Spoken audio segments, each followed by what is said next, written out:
इतिहास। ये सभ्यता सिंधु नदी के तट पर मिली थी, इसीलिए इसे सिंधु घाटी सभ्यता कहते हैं। और इसकी सबसे पहले जानकारी हड़प्पा की खुदाई से हुई थी।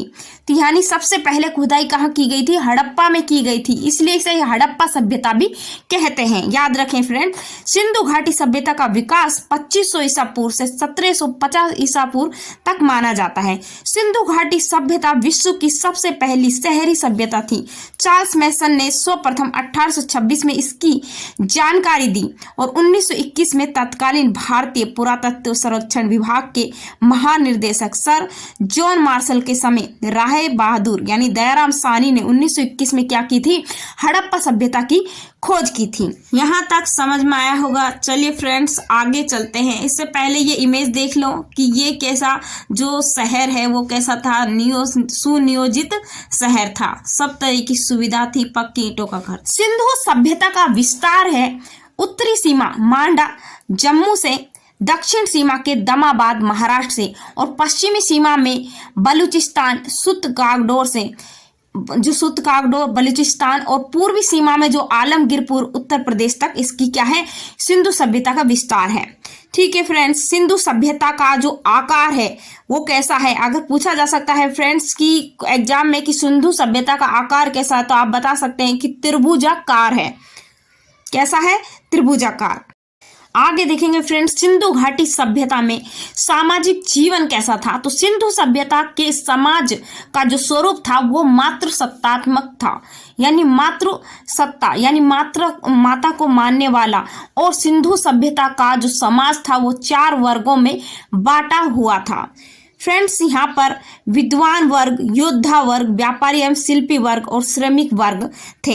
ये पूछा जाता है कि सिंधु घाटी में कैसे कैसे लोग रहते थे? तो विद्वान, योद्धा, व्यापारी और श्रमिक वर्ग थे। भोजन क्या था? सिंधु सभ्यता के लोग शाकाहारी तथा मांसाहारी दोनों प्रकार के भोजन करते थे। यानी कैसे थे? शाकाहारी भी थे और मांसाहारी भी थे। जैसा कि फ्रेंड आप देख रहे हैं कि मातृ देवी की यहाँ मृण मूर्ति है, तो इसी की वो पूजा किया करते थे। इनके सिक्कों पर भी मातृ देवी की स्मृति चिन्ह नजर आए हैं। इस सिंधु घाटी सभ्यता का जो सामाजिक जीवन था वो मातृ सत्तात्मक था, ये हमने जाना। और हमने ये भी जाना कि उनको 4 वर्गों में बांटा कि विद्वान वर्ग, योद्धा वर्ग और व्यापारी शिल्पी वर्ग और श्रमिक वर्ग। और उनका जो भोजन था वो कैसा था? शाकाहारी तथा मांसाहारी दोनों प्रकार का भोजन किया करते। चलिए फ्रेंड्स अब आगे चलते हैं। इसके बाद जानते हैं सिंधु घाटी सभ्यता में जो संविधान प्रणाली थी वो कैसी थी। सिंधु सभ्यता के लोग अपने मृतकों का 3 प्रकार से अंतिम संस्कार करते थे। पहला, पूर्ण समाधान यानी मरने के बाद मृतकों को कब्र में दफना करने की परंपरा थी।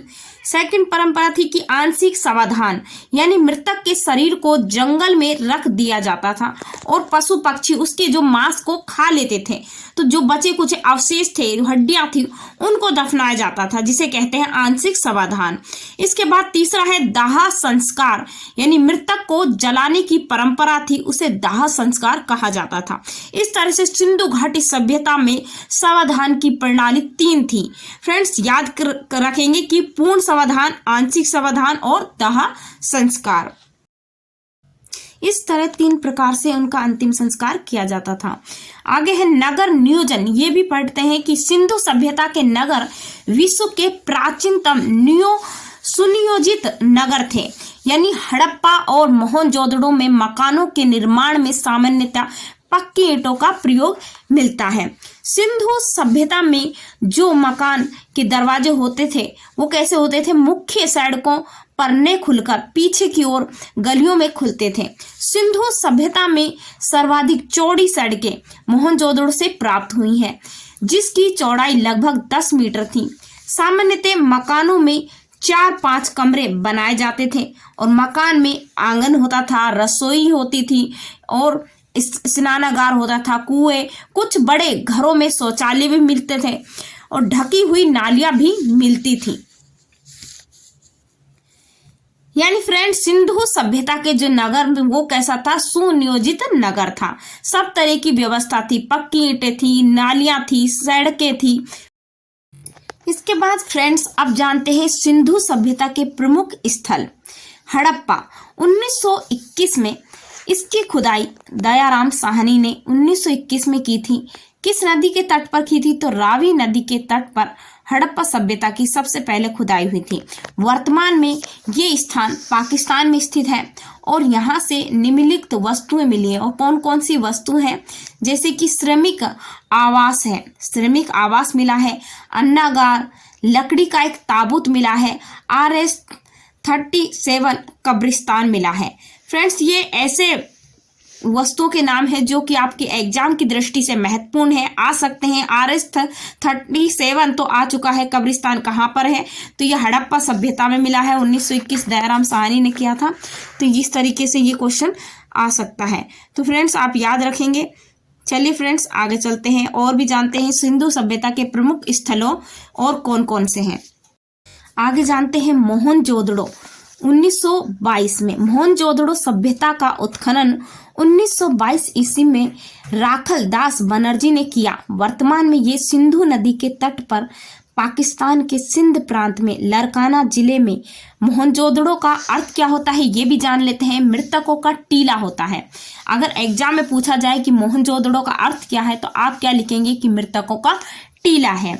ठीक है, यहाँ पर भी महत्वपूर्ण वस्तुएं मिली हैं। कौन कौन सी है? एक पुरोहित आवास मिला है, अन्नागार मिला है। फ्रेंड्स, याद रखें कि अन्नागार हड़प्पा और मोहनजोदड़ो दोनों में मिला है, लेकिन सबसे बड़ा जो अन्नागार है वो मोहनजोदड़ो में मिला है।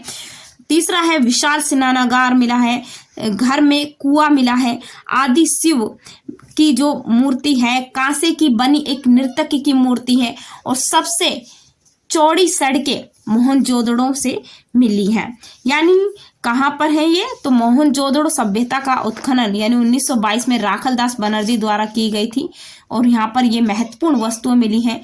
फ्रेंड्स, सभी एग्जाम की दृष्टि से महत्वपूर्ण है। नेक्स्ट सिंधु सभ्यता का स्थल है चंदूड़ो। इसकी खुदाई गोपाल मजुमदार ने की और वर्तमान में ये सिंधु नदी के तट पर पाकिस्तान में स्थित है। फ्रेंड्स, याद रखें कि इसकी खुदाई किसने की थी? गोपाल मजुमदार ने की थी। ये एकमात्र ऐसा शहर है जो कि दुर्ग रहित है। ये एक औद्योगिक शहर है। यहाँ पर कौन कौन सी वस्तुएं मिली थी वो भी जान लेते हैं। फ्रेंड्स, यहाँ पर मिली है लिपस्टिक, शीशा, मनके और गुड़िया, कुत्ते और बिल्ली के पैरों के निशान मिले हैं। फ्रेंड्स, याद रखें कि कुत्ते बिल्ली के पैरों के निशान किस सिंधु सभ्यता के स्थल से मिले हैं? तो चंदूड़ो से मिले हैं। शीशा, लिपस्टिक और यहाँ मन के बनाने और गुड़िया के अवशेष कहाँ से मिले हैं? तो यहीं से मिले हैं। नेक्स्ट है रोपड़ स्थल। इसकी खुदाई यज्ञदत्त शर्मा ने की और ये वर्तमान में कहाँ पर है? तो पंजाब में सतलज नदी के किनारे पर स्थित है। यहाँ से निम्नलिखित वस्तुएं मिली हैं। यहाँ पर मानव के साथ कुत्ते को दफनाए जाने का प्रमाण मिला है। ठीक है, कुत्ते को दफनाया तो कौन रोया? मनुष्य रोया। तो ठीक है, तो हम इस ट्रिक से भी याद कर सकते, कुत्ते को दफनाया तो रोया, रोया से रोपड़। आगे है कि नवपाषाण काल में भी ऐसे ही सब बुर्ज होम में मिला था। ऐसे ही कहाँ पर मिले थे? बुर्ज होम में मिला था। ऐसा ही सबकी मानव के साथ कुत्ते को दफनाना। आगे है सिंधु सभ्यता का एक प्रमुख स्थल भी है, वो है कालीबंगा। कालीबंगा की खुदाई B.K. थापर तथा बीबी लाल ने की थी। वर्तमान में ये राजस्थान में गग्गर नदी के किनारे स्थित है। कालीबंगा का अर्थ होता है काली मिट्टी की चूड़ियां। ठीक है, यानी काली चूड़ियों से इसका हम अर्थ लेते हैं। कालीबंगा क्या है? काली रंग की चूड़ियां। यहाँ से निम्नलिखित वस्तुएं मिली है। यहाँ से हल से जुते हुए खेत के निशान मिले हैं, अलंकृत ईंटें मिली हैं, हवन कुंड मिले हैं और चूड़ी के अवशेष भी मिले हैं। नेक्स्ट है धोलावीरा। धोलावीरा जो स्थल है इसकी खुदाई रविंद्र सिंह बिष्ट ने की थी और यहाँ से जो वस्तु मिली है वो क्या है? स्टेडियम मिला है। यहाँ पर धोलावीरा जो सिंधु सभ्यता का प्रमुख स्थल है, यहाँ पर क्या मिला है? फ्रेंड्स, याद रखें रविंद्र सिंह बिष्ट ने इसकी खुदाई की थी और स्टेडियम यहाँ से मिला है। स्टेडियम के अवशेष मिले हैं। ठीक है फ्रेंड्स, आगे हम चलते हैं। यहाँ पर आगे है लोथल स्थल। लोथल सभ्यता का उत्खनन S.R. राव ने भोगवा नदी के किनारे अहमदाबाद गुजरात में करवाया था। कहाँ पर करवाया था? S.R. राव ने भोगवा नदी के किनारे पर, ये अहमदाबाद गुजरात में इसकी क्या हुई थी? उत्खनन हुआ था। तो यहाँ पर खुदाई हुई थी और यहाँ से निम्नलिखित वस्तु मिली थी। यहाँ से एक सिंधु सभ्यता का बंदरगाह मिला है। क्या मिला है? बंदरगाह। तो कई बार क्वेश्चन आ चुका है कि बंदरगाह कहाँ पर स्थित है सिंधु सभ्यता में, तो वो है लोथल, गुजरात में स्थित है। यहाँ से घर के दरवाजे सड़कों की ओर खुलते थे। फ्रेंड्स याद रखें, घर के दरवाजे सड़कों की ओर खुलते थे। ऐसा कौन सा प्रमुख स्थल है सिंधु सभ्यता का? वो है लोथल, गुजरात। ये एक बंदरगाह भी है। ठीक है, एग्जाम की दृष्टि से ऐसे महत्वपूर्ण क्वेश्चन और सॉल्व कर लेते हैं जो कि आपके एग्जाम की दृष्टि से महत्वपूर्ण हो सकते हैं।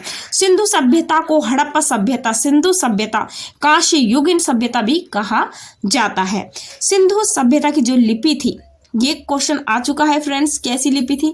भाव चित्रात्मक थी, जो कि दाएं से बाएं की ओर लिखी जाती थी और अभी तक पढ़ी नहीं जा सकती थी, कि इसलिए इसको क्या कहा गया है? भाव चित्रात्मक लिपि कहा जाता है। सिंधुवासी विश्व में कपास के प्रथम उत्पादक थे, इसलिए यूनानियों ने कपास का नाम सिंडोन रखा था, जिसका अर्थ होता है सिंधु वासियों की उपज, यानी सिंधु वासियों की उपज कपास।